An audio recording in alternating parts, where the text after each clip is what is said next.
আগে ভিডিও করে দেন। ক্লিয়ার হইছে? হ্যাঁ ক্লিয়ার। এখন দেখেন আবারও রিভিউ করে দিই।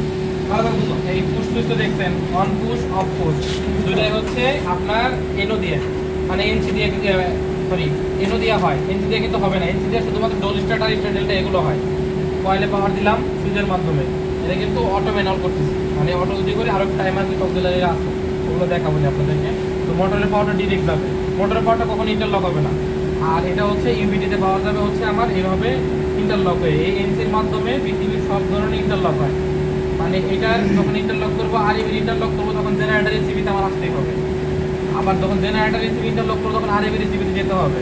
কারণ ধরেন এইখানে আর দোতলায় আছে, সব তার টেনে নিতে হবে না, শুধুমাত্র এই তারটা টেনে নিয়ে করলে কিন্তু ইন্টারলক হয়ে যাবে।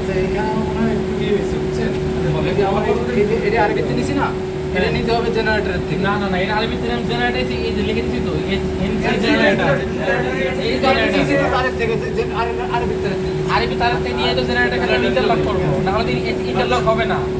আপনি বুঝেন এটা কি, এটা জেনারেটর, এটা জেনারেটর মনে করেন। হ্যাঁ আরবি থেকে আমি নিয়েছি, এটা এনসিতে দিচ্ছি, 11টা দিচ্ছি, 12টা দিচ্ছি, এটা এখন কি কন্ডিশন আছে?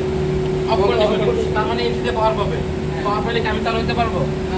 পারবো তো, পাওয়ার এর পাশে আসছে না, ও পাওয়ার পাইলে চালু হতে পারবে। আমি চালু হতে পারবো? পারবো। যদি কোনো টাইমে এটা চালু থাকে তাহলে কি আমি চালু হতে পারবো? তাহলে দেখেন এখানে এই কাজটা কিন্তু করছি আমরা। এনসি মানে কি নরমালি এখানে তো আমি যদি এরকম কোনো কানেকশন দিতাম তাহলে আমি অন হতে পারতাম। এটা যখন এরকম আছে তখন আমি কিন্তু অ্যাক্টিভ হয়ে গেছি, এটা কয়েলে পাওয়া হয়ে গেছে। এখন বুঝো নাই, এদিকে আসো, আর ভাই এদিকে আসো, এটা ফলো তো ফিজিক্যালি দেখে এখন বুঝি ক্লিয়ার হচ্ছে না এটা আর কি, ক্লিয়ার হচ্ছে না এইভাবে, দেখেন না? এটা বন্ধ করেন, আবার পরে দিই আমি আর